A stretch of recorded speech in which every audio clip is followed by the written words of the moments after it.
Am venit acasă pentru că duminică trebuie împreună să facem dreptate. S-a adunat atâta nemulțumire în noi, atâta nemulțumire în cetățeni, de atâta scandal, de atâta suferință, de închis spitale, de neputința de a trimite copiii la școală, de faptul că vi s-au tăiat ajutoarele sociale. Da, și aceasta este durerea pe care au multe dintre femeile, mamele, unici întreținători de familie din România, cei care trebuie să aibă grijă de persoanele care au handicap, de cei care trebuie să aibă grijă de copiii noștri. S-au micșorat pensiile, s-au tăiat salariile și am văzut că nu se poate trăi normal în România, pentru că aceasta a fost politica pe care a făcut-o Traian Băsescu și PDL. Jos cu Traian Băsescu! Avem nevoie în România, avem nevoie toți de normalitate, avem nevoie să ne creștem copiii și nepoții în liniște, avem nevoie să trăim decent, avem nevoie să avem grijă de bunicii și părinții noștri.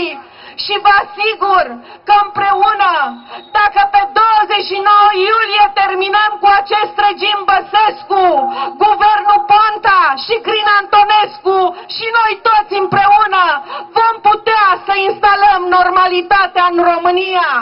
Și vreau să-i rog și pe votanții, pe PDD, și lor li s-au tăiat salariile, și lor li s-au tăiat pensiile, și mămicilor care au votat cu PDD li s-a tăiat indemnizația pentru creșterea copiilor.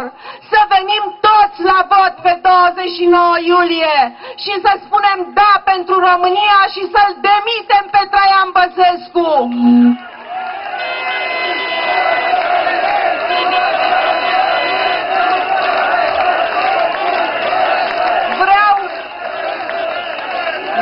Să vă asigur de toată onestitatea, cinstea și respectul pe care guvernul Ponta, Crin Antonescu și USL îl au față de dumneavoastră și vă vom demonstra acest lucru, așa să ne ajute Dumnezeu. De aceea vă rog ca pe 29 iulie, ca să putem intra în normalitate, să punem capăt regimului Traian Băsescu.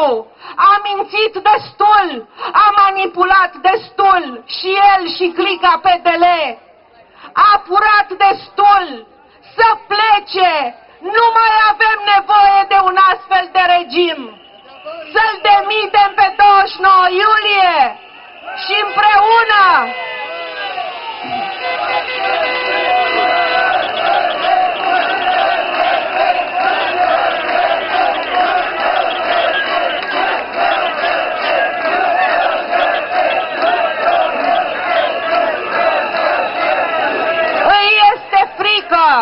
și vrea să dea cel mai mare atac la sistemul democratic din România și a cerut să nu se prezinte românii la vot.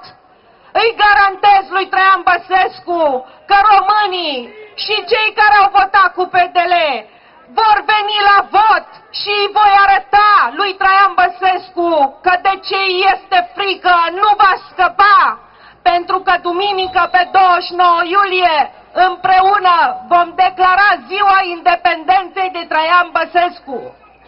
10 de minute treburi. Puțin s-au mus cu toți arde în costinești. Paharul sus mea, că mie îmi place să dorm. Nu de altceva, dar eu vara nu dorm.